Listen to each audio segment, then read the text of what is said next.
Have you ever tried playing something like Thunderstruck, but it turns out sounding more like ClusterF?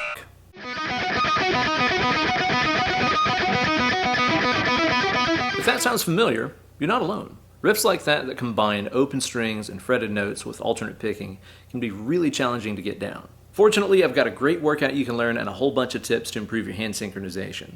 It starts off with an open high E string, E minor scale. We're going to play up that scale, applying this pattern to 3-note chunks at a time.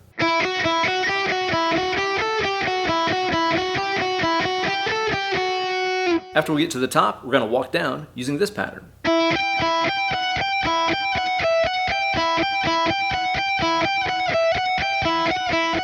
Slap it all together, it's going to sound something like this.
Hey there kids, it's your good buddy Uncle Ben, and welcome to the brand newest installment of Weekend Wank Shop.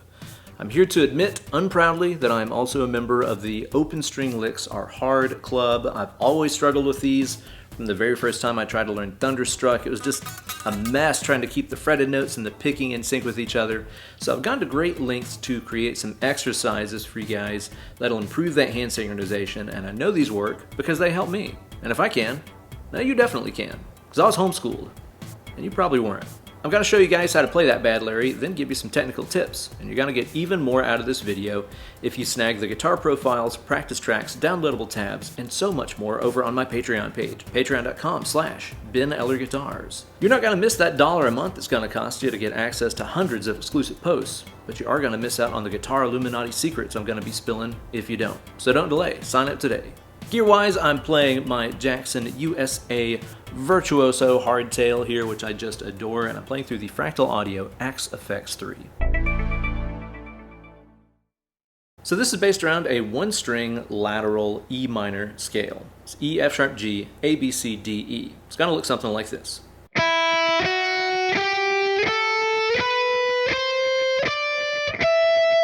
We're also going to use the F sharp and G notes of the next octave as well. Yeah, every section of this exercise is going to use the open high E string and then 3 notes at a time from that scale pattern. So first we're going to be thinking about the F sharp, G, and A notes happening down here. What I want you to do is to play the open high E string and then walk up to the first note of whatever pattern you're using. Next, play the open high E string and walk up to the second note of the scale pattern you're using and then back down. So far you should have. Next, what you're going to do is to walk all the way up to the third note of the pattern, and then back down.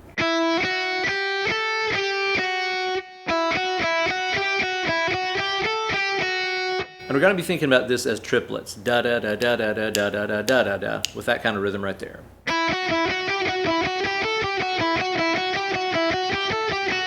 Play it 2 times in a row, just like I did right there, before we move up to the next section of the scale. So we're going to be using the same idea, but using the G, A, and B notes.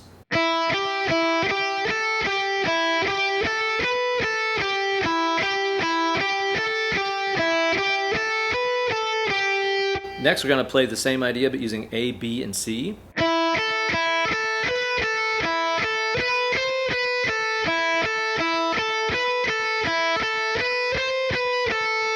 B, C, D.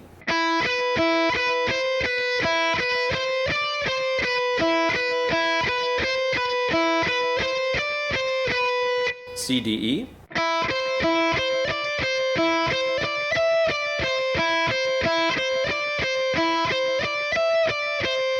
D, E, F sharp.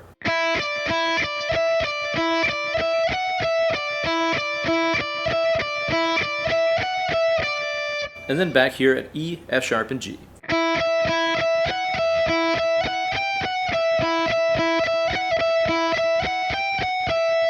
So the first half of this workout is going to sound like this.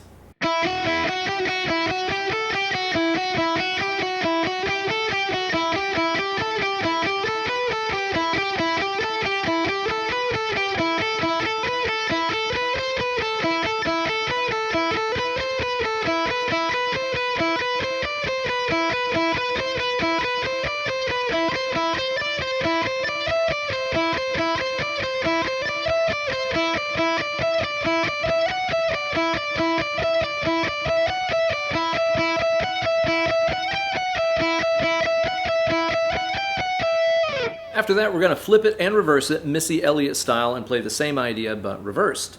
So we're going to be using the same 3 notes that we were just using, but we're going to start off by going from the open high E string to the highest note of the pattern. Then go to the open high E string and walk down to the middle note of the pattern and back. And then you're going to do the same idea, open high E string, walk all the way down to the lowest note and back up. That's an exact reverse of what you played on the way up.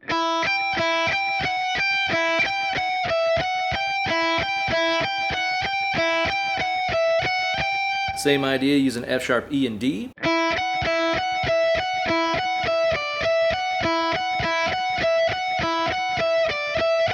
Then we're just going to keep that going down the scale 3 notes at a time.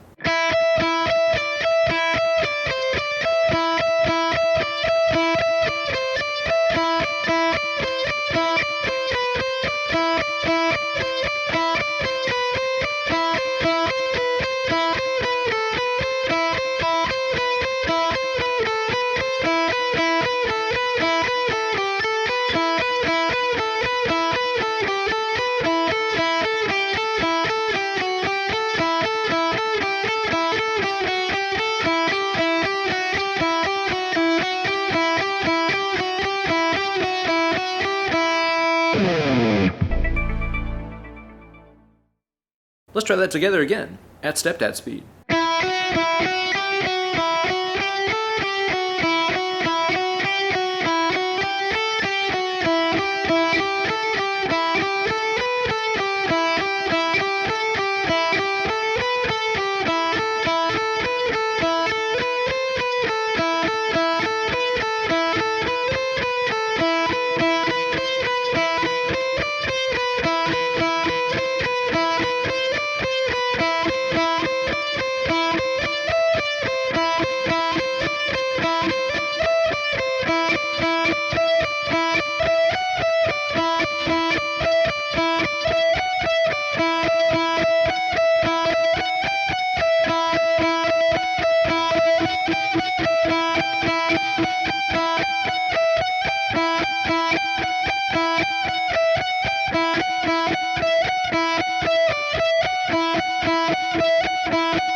The first thing you can do here to improve your hand synchronization is to use some accents. And I'm talking about outrageous accents. And that's some classic homeschool humor. I'm not talking about those kinds of accents. I'm talking about accentuating certain notes in the phrase to give yourself kind of a rhythmic guide to stick to and keep you in the groove a lot more better. Specifically, I want you guys to hit the first note of every one of these triplets a little more harder. I'm going to do this acoustically here so you can really hear what I'm talking about without the distortion on there.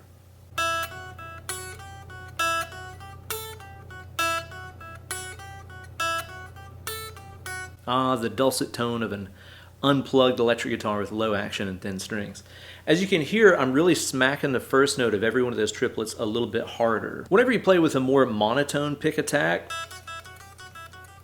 where every note kind of sounds the same and has the same velocity, it's really easy to get lost in the groove and not know where in the beat or where in the measure you are. But if you accentuate that first note with a really aggressive pick stroke, whether it be a downstroke or an upstroke, it's really going to help keep you on track with the rhythm a lot better.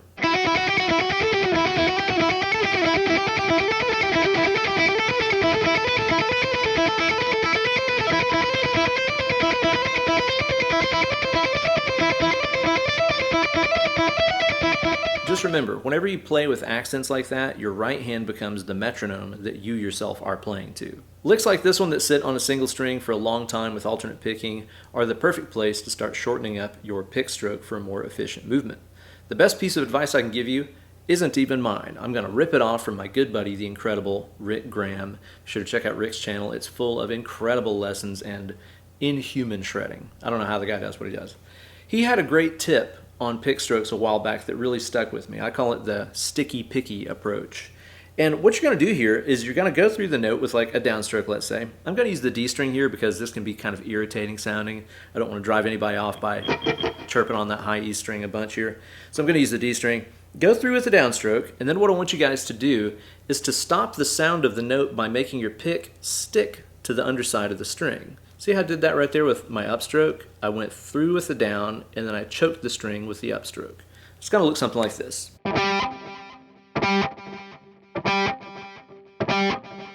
See how I'm kind of sticking to the underside of the string? When you do your upstroke, do the inverse of that. Go through it with the up, and then stop the string with the down.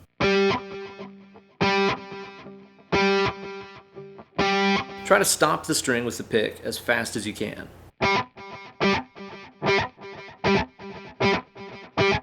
If we alternate that with down and upstrokes, the sticky picky is going to look and sound something like this.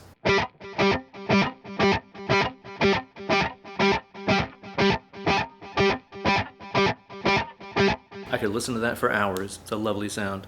Now, if you were to try that exercise out at a nice slow tempo, maybe using the guitar profiles or practice tracks I'm putting up over on my Patreon page, even for as little as $1 a month, you gotta sign up today, it might sound something like this.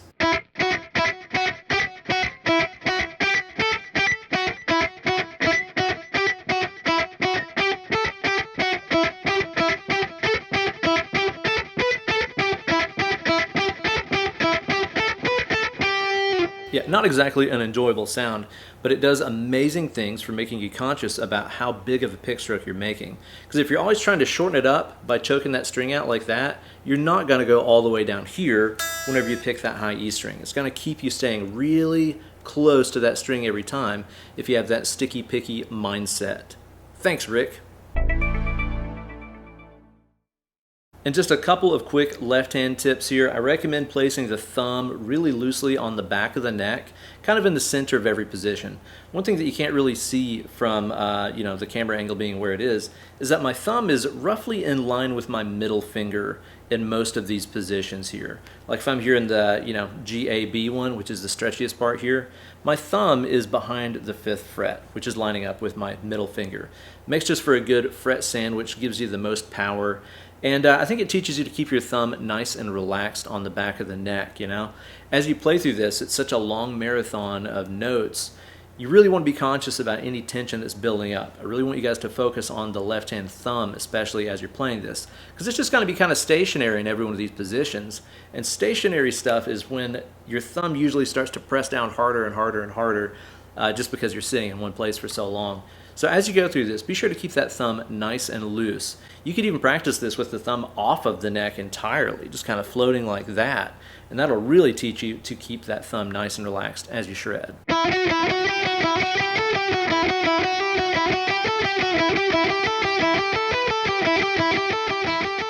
A really important fretting hand tip I've got to tell you guys too to practice with this exercise is that spanning concept I've talked about before, always keeping a little bit of space in between the fingers.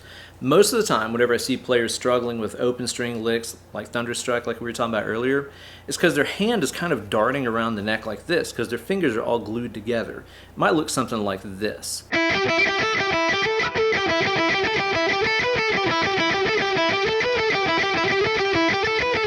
So yeah, the hand is kind of darting back and forth and really jumping up for the high notes. If your hand feels like that, I want you guys to think about keeping just a little space in between your fingers. This is what I call beneficial tension. I'm not like forcing my fingers apart like this. I'm just keeping a little space between them. Honestly, that's kind of the natural position of your hand. If your fingers are sticking together, you're making them do that. They should naturally have a little bit of space between them like that, as you can see, if the hand is nice and relaxed. I'm just trying to incorporate that natural, somewhat spanned position into my playing, and that's going to keep my fingers spread apart a little bit more and make it a lot easier to reach those high notes.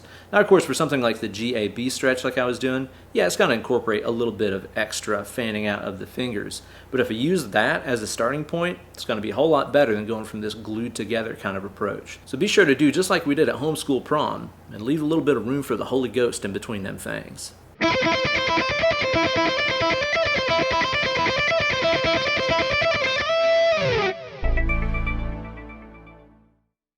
So there you go, guys, a great one-string thing to turn that bumblefuck into a Thunderstruck, just the way Angus intended.